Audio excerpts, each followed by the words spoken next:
മോദി നിലവിൽ സംഘർഷം ഇല്ല. അത് നേരത്തെ വലിയ കലുഷിതമായ ഒരു അന്തരീക്ഷമായിരുന്നു, സംഘർഷാവസ്ഥയുള്ള സാഹചര്യമായിരുന്നു. ഇപ്പോൾ ഈ അവിശ്വാസ പ്രമേയത്തിന്മേലുള്ള വോട്ടെടുപ്പ് ചുങ്കത്തറ ഗ്രാമപഞ്ചായത്തിൽ പുരോഗമിക്കുകയാണ്. നമുക്ക് ദൃശ്യത്തിൽ കാണാവുന്നത് പോലെ തന്നെ ഒരു ഭാഗത്ത് UDF പ്രവർത്തകർ തമ്പടിച്ചിട്ടുണ്ട്. PV അൻവർ, ആര്യാടൻ ഷൗക്കത്ത്, VS ജോയ് ഉൾപ്പെടെയുള്ള നേതാക്കളും ഇവിടെയുണ്ട്. മറുഭാഗത്തായാണ് LDF പ്രവർത്തകർ ഒരു ഭാഗത്തായി തമ്പടിച്ചിരിക്കുകയാണ്. നേരത്തെ ഉണ്ടാകേണ്ട ഒരു സാഹചര്യം ഇങ്ങനെയായിരുന്നു. അതായത് ഈ അവിശ്വാസ പ്രമേയം തുടങ്ങുന്നതിന് മുൻപ് തന്നെ ഇത്തരത്തിൽ പ്രവർത്തകർ മുദ്രാവാക്യം വിളികളുമായി LDF പ്രവർത്തകർ ഇങ്ങോട്ടേക്ക് എത്തി. UDF പ്രവർത്തകരും അതിന് ഈ ഭാഗത്തുണ്ടായിരുന്നു. ഇവർ തമ്മിൽ വാക്കേറ്റവും കയ്യാങ്കളിയും എത്തിയ സാഹചര്യം ഉണ്ടായി. അങ്ങനെ പോലീസ് ഇടപെട്ട് ലാത്തി ഉൾപ്പെടെ വീശേണ്ട സാഹചര്യം ഉണ്ടായി. അതിനിടെ PV അൻവർ ഉൾപ്പെടെയുള്ള നേതാക്കൾ ഇങ്ങോട്ടേക്ക് എത്തി. PV അൻവറിനെ അവിടെ LDF പ്രവർത്തകർ വാക്കേറ്റത്തിലേക്ക് കടക്കുന്ന ഒരു സാഹചര്യത്തിൽ അവിടെ ഉണ്ടായിരുന്ന ഷട്ടറിനകത്തേക്ക് പോലീസ് PV അൻവറിനെ കയറ്റി കട ഷട്ടർ അടയ്ക്കുകയായിരുന്നു.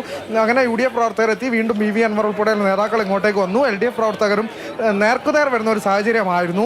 അത്തരത്തിലുള്ള ഒരു സംഘർഷാവസ്ഥ കഴിഞ്ഞു. പിന്നീട് വീണ്ടും LDF പ്രവർത്തകർ ഒരു ബസ്, അത് UDF പ്രവർത്തകരാണെന്ന് ആരോപിച്ചുകൊണ്ട് ഒരു ബസ് തടയാനുള്ള ശ്രമം നടത്തി. മാധ്യമപ്രവർത്തകരെ ഉൾപ്പെടെ കയ്യേറ്റം ചെയ്യുന്ന ഒരു തരത്തിലേക്കൊക്കെ സാഹചര്യങ്ങൾ പോയി.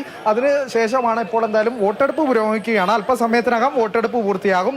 ഈ അവിശ്വാസ പ്രമേയം 10-10 എന്ന തുല്യ നിലയാണ് ഇപ്പോൾ ചുങ്കത്തറ പഞ്ചായത്തിലുള്ളത്.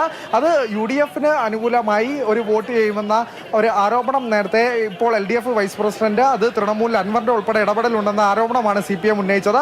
ആ പശ്ചാത്തലത്തിൽ കൂടിയാണ് അവിശ്വാസ പ്രമേയം മേലുള്ള വോട്ടെടുപ്പ് ഇപ്പോൾ പുരോഗമിക്കുന്നത്. മോത്തി, ശരി.